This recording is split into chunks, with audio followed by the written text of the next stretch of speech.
가족들과 식사를 마친 여성이 설거지를 하러 수도꼭지를 틉니다. 그런데 물이 나오자마자 놀라서 지켜보던 남편에게 눈치를 주는데요. 잠시 후 며느리 옆에 다가온 시어머니, 수도꼭지에 손을 대보더니 벼랑간 비명을 지릅니다. 대체 이들에게 무슨 일이 있었던 걸까요? 자, 실제 사연을 당사자 특정을 이유로 조금 각색했다는 점 먼저 말씀드립니다.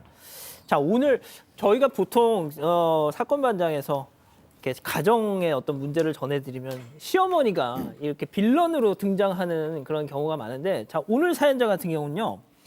나는 시어머니 보고 결혼했다 이렇게 말씀하신 분이에요, 교수님. 네, 이 사연자는 동갑내기 남편과 결혼한 신혼의 30대 여성입니다.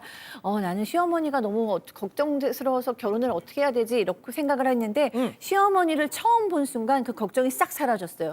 너무 우아하고 너무 기품이 있으신 분인 거예요. 그러면서 또 상견례 자리에서 뭐라고 얘기하셨냐면 내가 종갓집 며느리로 시집와서 혹독한 시집살이를 해서 눈물까지 글썽이면서 난 시집살이 배물림을 정말로 하고 싶지 않다라고 얘기했고 끊겠다. 그리고 며느리랑 딸처럼 지내고 싶다라고 이제 소망을 또 밝히셨고요. 연락 강요도 안 할 거고 시댁에 자주 올 필요도 없다. 그냥 너희들끼리만 잘 살아라. 그렇게 얘기했다고 합니다. 우리 가족 여러분들 벌써 채팅창에 뭔가 반전이 있을 것 같다. 맞습니다. 자, 어느 날 남편하고 이제 시어머니 만나러 가기로 했는데 그날 폭설이 좀 많이 쏟아졌던 것 같아요. 폭설. 그래서 어떡할까요 하니까 오지 말라라고 하면서 다음 날 오라고 해서 뭐 시어머니가 이렇게 해주는 건 좀 고맙잖아요. 감사한 마음에 용돈하고 선물을 두둑하게 준비해서 갔다고 합니다. 다음 날 가니까 도착하자마자 식사를 하고 설거지를 하려고 하는데 수도꼭지를 트는 순간 얼음 같은 물이 콸콸 쏟아졌던 것 같아요. 아마 소리 질렀겠죠 아마도. 그래서 보일러를 좀 봐달라 남편한테 부탁을 하니까 남편이 하는 말이 보일러가 꺼져 있네 라면서 보일러 뜨거운 물 다시 틀어줬다고 하고요. 잠시 나갔던 시어머니가 설거지하는 며느리 옆으로 또 다가와서 물에 손을 쏙 넣더만 뜨거! 라고 하면서 놀라 손을 뺐다고 합니다. 아니 보일러를 틀었으니까 따뜻한 물 나오고 네. 뜨거운 거 아니에요? 네, 그리고 이제 또 한마디를 하셨는데요. 원래 설거지는 찬물로 해야 좋은 건데 이러시면서 수도꼭지를 다시 찬물 쪽으로 돌리고 가신 겁니다. 이때 좀 당황하긴 했지만 그냥 시어머니 평소 습관이 그런가 보다 하고 넘어갔는데 그런데 시고모님이 시가에 방문을 했을 때도 좀 당황스럽고 찝찝했던 일이 생겼습니다. 이 시고모가 결혼식에 못 왔었대요. 그래서 그런데 여성을 보고는 아주 참하고 예쁘다. 나한테는 며느리가 뚱뚱하다고 그랬잖아. 이렇게 얘기를 하시는 거예요. 시어머니가 화들짝 놀라서 제가 언제 그랬어요? 라고 무마하고 나서 너 건강이 좀 걱정이 돼서 내가 한 얘기인데 좀 오해를 하신 것 같다. 이렇게 여성을 달랬다고 합니다. 시어머니는 좀 마른 편이고 여성은 좀 상대적으로 튼실한 체격이래요. 그래서 혹시 내 뒷담화를 했나? 이렇게 생각하고 넘어갔다고 합니다. 그러니까 이제 시고모가 결혼식에 안 왔던 시고모가 아우 예쁘네. 예쁘구만. 이 얘기 들은 거랑 다르네. 예, 그렇죠. 그럼 그 들었던 얘기가 뭐냐? 다르게 얘기했을 가능성이 예쁘지 않다는 얘기였을 거 아니에요. 그래서 뭔가 심증은 있는데 물증은 없는 상황입니다. 이제 어느 날 또 문제가 생깁니다. 생일인데 이 생일날 시어머니가 직접 좀 축하해주고 싶다 이렇게 얘기를 했다고 해요. 원래 남편하고 둘이 이제 생일을 하기로 해서 뭐 뷔페 예약을 해놨던 상황인데 그러면 어머님 또 한 자리 같이 식사해가 추가 예약을 했다라고 합니다. 근데 어느 그 남편이 다음에 들어와서 화를 냈다는 거예요. 왜요? 너 왜 그러는데 우리 엄마한테 왜 그랬냐라고 남편이 씩씩댔다고 하는데 왜요? 그 영문을 몰랐겠죠. 여성 입장에서는 무슨 일 있었나 하는데 이 시어머니가 남편에게 전한 말이 매우 충격적이었습니다. 왜 또? 이 시어머니가 이렇게 얘기했대요. 자기 아들이잖아. 자기 아들한테 내가 생일 파티에 가고 싶다고 하니까 기분 나쁜 티를 팍팍 내더라. 식당 갈 거니까 안 왔으면 좋겠어요라고 한다고 얘기를 했다고 해요. 그러면서 시어머니가 뭐라 했냐면 나는 괜찮으니까 그 새아가한테는 이런 얘기는 하지 마라라고 남편이 얘기를 했는데 울먹거리면서 남편이 얘기를 해버렸습니다. 이거를. 그러니까 야, 너 섹시가 생일 파티 간다고 그러니까 아주 그냥 기분 나쁜 티를 팍팍 내더라. 기분 나빠서.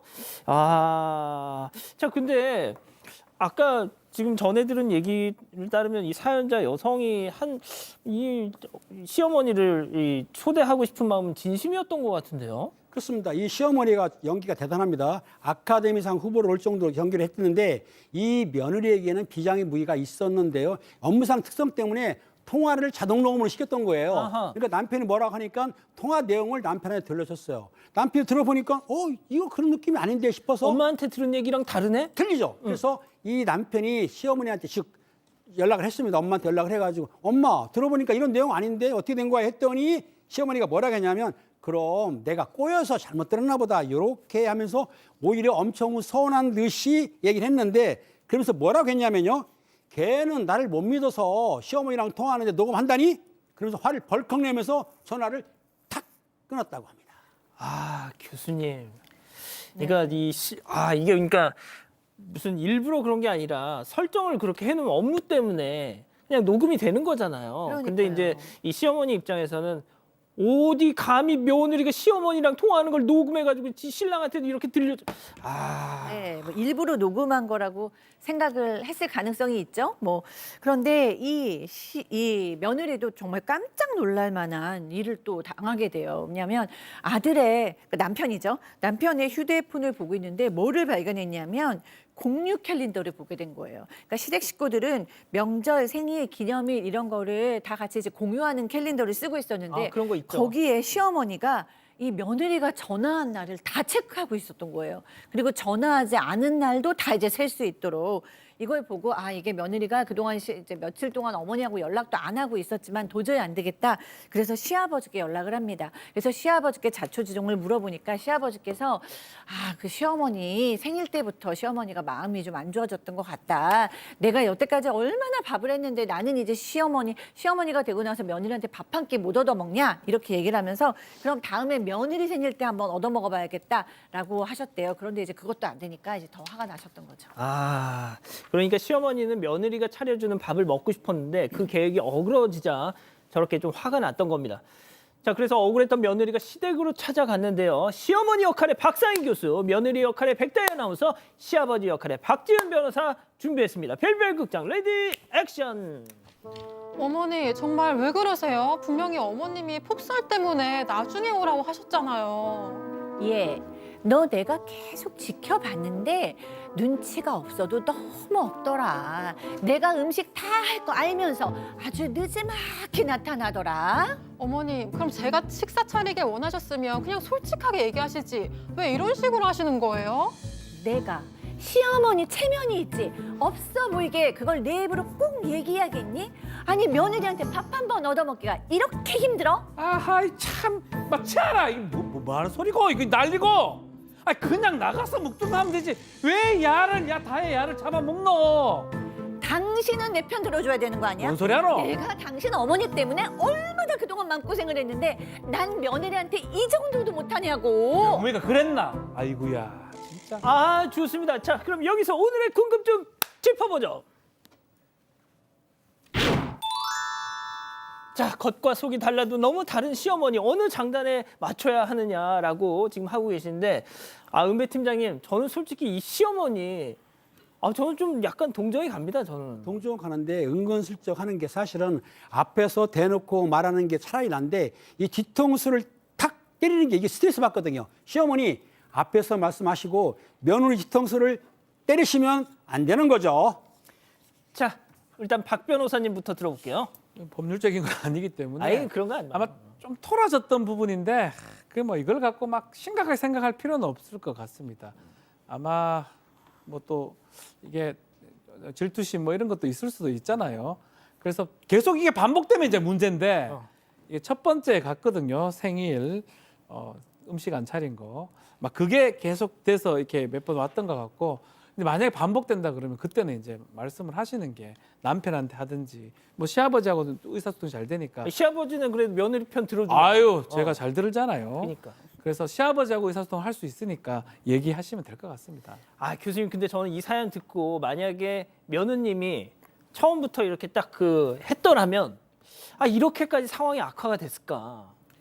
그러니까 이제 며느리도 맨 처음부터 어머님의 분위기가 너무 뭐 집에도 안 와도 된다, 연락도 안 해도 된다, 그러고 너무 우아하고 너무 쿨하시니까 정말로 그렇게 믿었던 거죠. 그러고 진짜 안 해도 되나 보다라고 생각을 했는데 이 어머니는 겉모습과는 완전 다른 그 마음의 모습이 있는 건데 이 마음의 모습은 상처투성인 것 같아요. 그러니까 본인의 시어머니께 호된 시집살이를 하면서 마음에는 상처가 많고 또 그 가정 안에서 인정받고 사랑받고 아들한테 남편한테 인정받아야 되는 것도 굉장히 그 집착 수준인 것 같아요. 그래서 또 저는 이 어머니가 며느리한테 잘해주려고 했던 것도 진심이라고 생각합니다. 왜냐하면 모진 시집살이를 당하면서 얼마나 그렇게 생각하셨겠어요. 나는 내 며느리한테 그러지 않을 그래요. 거야.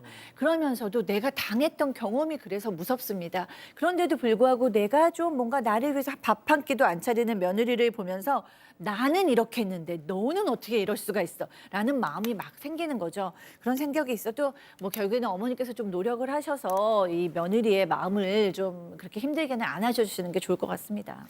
채팅창에 제가 잠깐 봤는데 제가 시어머니한테 좀 약간 좀 동정이 간다 했더니 막 저를 엄청 욕하시네요.